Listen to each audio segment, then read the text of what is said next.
সকল রকম সার্ভিস একটা প্ল্যাটফর্ম থেকে নিবে, ইট কুড বি সার্ভিস পায়, সে ব্যাপারে তাদের কোনো দ্বিমত নেই এবং তারা সেভাবে লাইসেন্সিং ক্যাটাগরি নির্ধারণ করছে।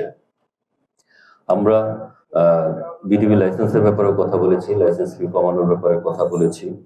বিটিভি এমন একটি স্বায়ত্তশাসিত প্রতিষ্ঠান, আজকে আপনারা দেখেন যে বিটিআরসি যদি চায় কারোর বিরুদ্ধে কোনো ম্যাজিস্ট্রেসি করতে, তাকে জেলা প্রশাসনের অনুমতি নিতে হয় না, পুলিশের অ্যালোকেশনও দরকার হয় না, মানে রিকুইজিশনও দরকার হয় না।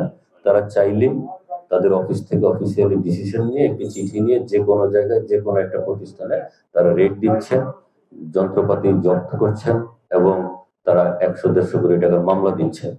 একই প্রতিষ্ঠান বিটিভিও পারে কেবল অপারেটরদের সাথে যে ধরনের অন্যায় হচ্ছে, যেই অপরাধগুলো সংগঠিত হচ্ছে, আমরা যেহেতু বিটিভির লাইসেন্স ফি দেই, বিটিভির লাইসেন্সই আমরা, বিটিভির দায়িত্ব আমার ব্যবসার সুরক্ষা দেয়া, কারণ আমি তার লাইসেন্সি, আমি তাকে প্রতি বছর লাইসেন্স ফি দিচ্ছি, তার এগেনস্টে আমি ব্যাট দিচ্ছি, কিন্তু বিটিভি শুধু লাইসেন্স ফি নিবে কিন্তু আমাদেরকে কোনো প্রোটেকশন দিবে না। ইভেন দো তাদেরকে একটা অনুরোধ করা হয়েছিল যে আপনারা আপনাদের জাতীয় গণমাধ্যম যে বিটিভির স্ক্রিন, সেখানে একটি সতর্কীকরণ বিজ্ঞপ্তি দেন যে এই ধরনের পাইরেসির সাথে যারা জড়িত তাদের বিরুদ্ধে বিটিভি কর্তৃক ব্যবস্থা নেওয়া হবে। ব্যবস্থা নেন বা না নেন সেটা পরের ব্যাপার, সতর্কীকরণ বিজ্ঞপ্তিটা অন্তত প্রচার করে। বিটিভি সেই সহযোগিতাটুকু আমাদেরকে করেনি।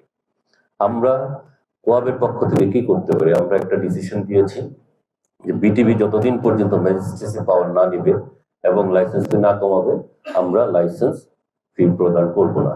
যতদিন পর্যন্ত বিটিভি আমাদের পক্ষ হয়ে এই ধরনের কার্যক্রম পরিচালনা না করবে, আমার ব্যবসায়িক সিকিউরিটি না দিবে, আমার ব্যবসা কিভাবে চলবে, ব্যবসা কিভাবে আমি রান করব, সেই দিক নির্দেশনা যতদিন পর্যন্ত তারা না দিবে, ততদিন পর্যন্ত বিটিভির লাইসেন্স ফি আমরা প্রদান করব না।